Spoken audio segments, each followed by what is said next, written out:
Hello everyone, in this video we'll take a step-by-step look at how we make a core model more realistic and the details we pay attention, jaw-dropping gold results to during the rendering process, how to render. Okay, first we start by whitening the surface parts of our model. This process gives the card a more realistic looking and make the details more prominent. Adding the shadow and reflection effects to emphasize the body, wheel and glass parts of our model, see column, and we use a contrast of black and white to create the shadow and reflection effects. This adds depth to our model and makes its interaction with the light more convincing.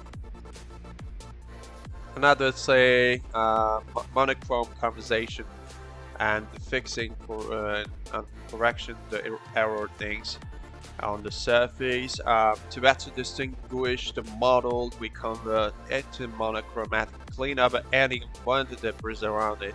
Then we move on to the important step to correct various proportional errors in our radical model. We paint the models and the render surface using different shades of white and red depending on the angle of light. This allows us to simulate the surface light reflection more accurately. And the last part is shadow and rim selection.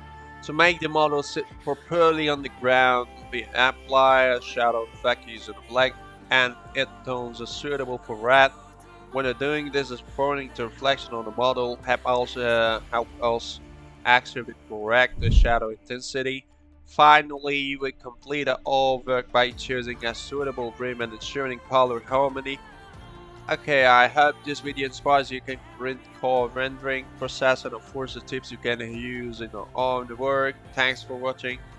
Click the subscribe button, give a thumbs up and share the video and stay tuned. Thank you.